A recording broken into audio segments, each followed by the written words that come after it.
Hello everyone, welcome back to my YouTube channel. इस video में 2021 to 22 session batch जो है उसका जो साइंस का सिलेबस जो रिड्यूस हुआ है उसको हम डिस्कस करने वाले हैं। ये बात तो सबको अभी तक पता लगी गई होगी कि जो बोर्ड्स हैं वो दो पार्ट्स में होंगे, टर्म 1 एंड टर्म 2। तो टर्म 1 का कितना सिलेबस होगा केमिस्ट्री, बायोलॉजी एंड फिजिक्स में से, एंड टर्म 2 में कितना सिलेबस होगा ये हम इस वीडियो में देखने वाले हैं। ठीक है, तो सबसे हम फर्स्ट से डिस्कस करते हैं। जैसे आप ये सर्कुलर खोलोगे तो आपको स्टार्टिंग में कुछ लिखा हुआ देखेगा, फिर उसका 9th का बताएगा एंड फिर यहाँ से 10th का स्टार्ट होगा। तो मैं डायरेक्ट यहाँ से 10th का स्टार्ट कर रही हूँ। तो टर्म 1 में जो आपका पहला चैप्टर है और जो दूसरा है फिर तीसरा है, ये जो पहले 3 चैप्टर्स हैं, इन तीनों चैप्टर में से टोटल 16 मार्क्स का आएगा। तीनों चैप्टर में से टोटल 16 मार्क्स का। फिर जो चैप्टर 6 है आपका लाइफ प्रोसेस, उसमें से 10 मार्क्स का। फिर जो आपका थर्ड चैप्टर है टेंथ और जो 11th चैप्टर है आपका जो भी है फिजिक्स में, आई थिंक लाइट और human and the colourful world है, उसमें से आपको 14 मार्क्स का आएगा। ठीक है, इनमें चैप्टर देखो, जो केमिस्ट्री है, जो बेसिकली जो साइंस सब्जेक्ट है ना, उसमें चैप्टर्स कम रिड्यूस किए गए हैं, टॉपिक्स ज़्यादा रिड्यूस किए गए हैं, वो हम अभी डिस्कस करेंगे। तो 10 और 11 तो आएगा। ठीक है, ये आएगा टर्म 1 में। अब टर्म 1 आपको पता है MCQs होना है, जिसमें यहाँ पर भी 50% है, इसमें भी 50% सिलेबस है। ओके, तो ये है। अब टर्म 2 की बात करते हैं। टर्म 2 में जो बाकी का बचा हुआ चैप्टर 4 और चैप्टर 5 है केमिस्ट्री का, उसमें से 10 मार्क्स का आ जाएगा टर्म 2 में। फिर है नेक्स्ट जो आपका चैप्टर 8 और जो चैप्टर 9 है बायोलॉजी का चैप्टर 8 और चैप्टर 9, वो आपका इसमें आ जाएगा। फिर नेक्स्ट है फिजिक्स में जो आपका 12 और 13 चैप्टर है, एक इलेक्ट्रिसिटी है, ठीक है, वो आ जाएगा इसमें। किसमें? ये टर्म 2 में।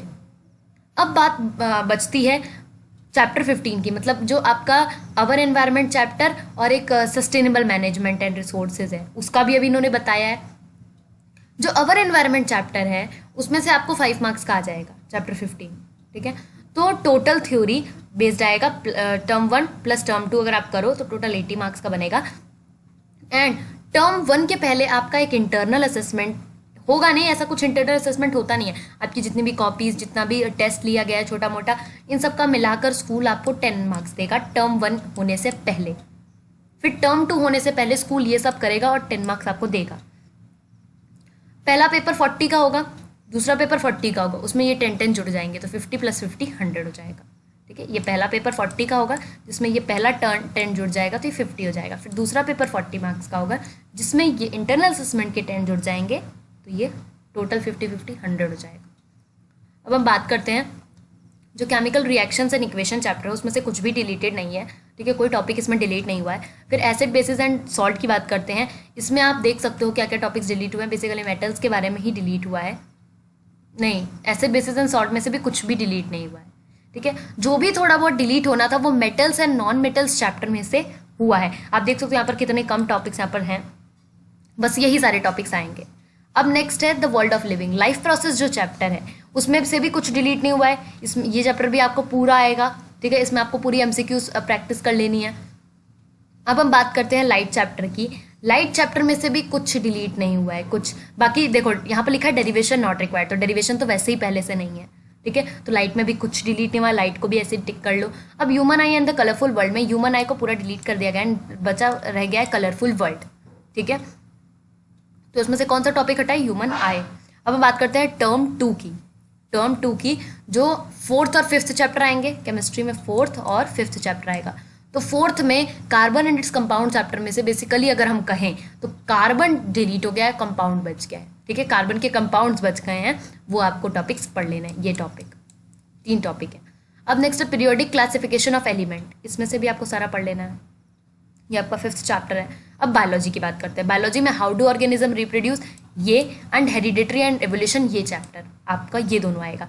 अगर अब आप नोटिस करो तो आपका जो कंट्रोल एंड कोऑर्डिनेशन चैप्टर था जो ब्रेन से रिलेटेड था वो डिलीट हो चुका है, वो पूरा डिलीट हो चुका है बायोलॉजी में। ये 2 आएंगे। ओके, अब बात करते हैं फिजिक्स में। फिजिक्स में एक इलेक्ट्रिसिटी चैप्टर है जो कि पूरा आएगा, और एक है magnetic effects of electric current, ये भी आ रहा है। ये 2 चैप्टर्स आपके फिजिक्स में से आ रहे हैं। फिजिक्स में एक पूरा चैप्टर डिलीट जो हुआ है वो है सोर्स ऑफ एनर्जी, ऐसा ही कुछ चैप्टर है। अब बात करते हैं अवर एनवायरनमेंट चैप्टर की। अवर एनवायरनमेंट चैप्टर में ये आएगा आपका 5 मार्क्स का। ठीक है, अवर एनवायरनमेंट चैप्टर कुछ डिलीट नहीं हुआ, ये सारी चीज़ें ये आपको पहले से पता है। अब हम बात करते हैं इसकी। Learners are assign to read the below listed a part of unit 5। This can be encourage to prepare a unit in the portfolio. दिसमें भी ये जो मैनेजमेंट, ये वाला जो चैप्टर है ना, चैप्टर 16, इसको स्कूल वाले चाहें तो इंटरनल असेसमेंट में ले सकते हैं। मतलब आपके UT1 हाफ ईयरली, UT2 ये सब जब होंगे तो चाहे तो स्कूल वालों की मर्जी है ये उसमें इंक्लूड करें या ना करें, ठीक है, क्योंकि पोर्टफोलियो के मार्क्स तो उनको लगाने हैं, इंटरनल असेसमेंट के मार्क्स उनको लगाने हैं, वो चाहे जैसे लगाएं, तो इस चैप्टर को वो इंक्लूड कर सकते हैं। अब बात करते हैं प्रैक्टिकल्स की। टर्म 1 में कौन कौन से प्रैक्टिकल्स होंगे, ये सारे प्रैक्टिकल्स आपको दिए गए हैं। आई होप ये सारे प्रैक्टिकल्स आपको स्कूल में करवाए गए होंगे। Finding a pH value, pH paper से आप ये सब फाइंड आउट करो, ठीक है, ये लिटमस पेपर, ये सारी चीज़ें, ठीक है, ओके। ये सारा यहाँ पर आपको दिया गया है कि कौन कौन से प्रैक्टिकल्स आपको देखने हैं। प्रैक्टिकल में से बेसिकली इसके प्रैक्टिकल्स बहुत ज़रूरी है। टर्म 1 के प्रैक्टिकल बहुत ज़्यादा इंपॉर्टेंट है, क्योंकि MCQs बेस्ड है, तो MCQs कितना बना सकते हैं वो लोग, तो प्रैक्टिकल्स में से बना सकते हैं। अब हम बात करते हैं टर्म 2 की। कुछ ही एक्सपेरिमेंट्स हैं, देखो 2 ही एक्सपेरिमेंट है टर्म 2 में, तो आप सोच सकते हो कि टर्म 1 का कितना ज़्यादा इंपॉर्टेंट है, ओके। अब ये बुक्स कुछ उनकी तरफ से इन्होंने बताई है कि ये बुक्स हैं। एंड फिर उसके बाद है डेमोन्स्ट्रेट नॉलेज अंडरस्टैंडिंग। अगर आपको ये नहीं पता है ना कि बोर्ड के पेपर कैसे होने वाले, मतलब क्या टर्म 1 टर्म 2, तो उसके लिए भी आप दूसरी वीडियो देख सकते हो। ये हो गया डेमोन्स्ट्रेट नॉलेज एंड अंडरस्टैंडिंग। ये बता रखा है कि जो सिंपल क्वेश्चंस होंगे वो आपके 46% आएंगे, जो कंसेप्ट वाले मतलब थोड़े घुमा के क्वेश्चंस होंगे वो 22%, एंड जो भी थोड़ा बहुत आपको खुद से एनालाइज करना पड़ेगा वो होंगे 32%। बस यही सब बता रखा है। एंड फिर जो मैं बोल रही थी ना कि इंटरनल असेसमेंट, टर्म 1 के पहले एक इंटरनल असेसमेंट होगा, टर्म 2 के पहले एक इंटरनल असेसमेंट होगा, दोनों में 10-10 मार्क्स दिए जाएंगे, ठीक है। तो अब वो 10 मार्क्स बनेंगे कैसे, तो पीरियोडिक असेसमेंट, ठीक है, आपका जो भी UT1 वगैरह है उसमें से ले लिया जाएगा 3 मार्क्स, फिर मल्टीपल असेसमेंट स्कूल की तरफ से कुछ भी हो सकता है, फिर सब्जेक्ट एनवेशमेंट आपका प्रैक्टिकल वर्क, और फिर पोर्टफोलियो। तो 10 नंबर तो स्कूल के हाथ में हो गया। यहाँ पर आपका साइंस का पूरा सिलेबस। बहुत लोगों को प्रॉब्लम होती है कि बुक में इसको कैसे मार्क करें, तो बुक में सिंपल ऐसे मार्क कर लो ना, टॉपिक्स कटे हैं, बस टॉपिक्स कटे हैं। चैप्टर 16 आप हटा सकते हो, ठीक है, अगर स्कूल वाले बोलेंगे तो इसको आप कर लेना UTs में, ओके। फिर अवर एनवायरनमेंट, कुछ जो चैप्टर्स पूरे डिलीटेड है आप वो हटा सकते हो, जैसे कि कंट्रोल एंड कोऑर्डिनेशन, आपका सोर्स ऑफ एनर्जी पूरा डिलीट हो गया तो ये सारे आप हटा दो। मैग्नेटिक इफेक्ट को टिक कर दो, इलेक्ट्रिसिटी को टिक कर लो, अवर एनवायरनमेंट को टिक कर लो, hereditary and evolution, how do organisms reproduce, इसको टिक कर लो, और कंट्रोल एंड कोऑर्डिनेशन को डिलीट कर लो। फिर मेरे हिसाब से केमिस्ट्री में एक भी चैप्टर नहीं डिलीट हुआ, एक भी, बस टॉपिक्स डिलीट हुए हैं। 5th चैप्टर में से कोई टॉपिक डिलीट नहीं हुआ है। 4th चैप्टर में से कार्बन का टॉपिक डिलीट हो गया। आप एक काम करो, ये टॉपिक ये मत लिखो अपने बुक में कि क्या क्या डिलीट हुआ है, ये कर लो कि क्या क्या आ रहा है। ये 3 टॉपिक्स आ रहे हैं, ठीक है, इस चैप्टर में से। फिर ह्यूमन आई में से कलरफुल वर्ल्ड वाले को, इन टॉपिक्स को आप कर सकते हो टिक। फिर ये लाइट चैप्टर का है, लाइट चैप्टर पूरा आ रहा है।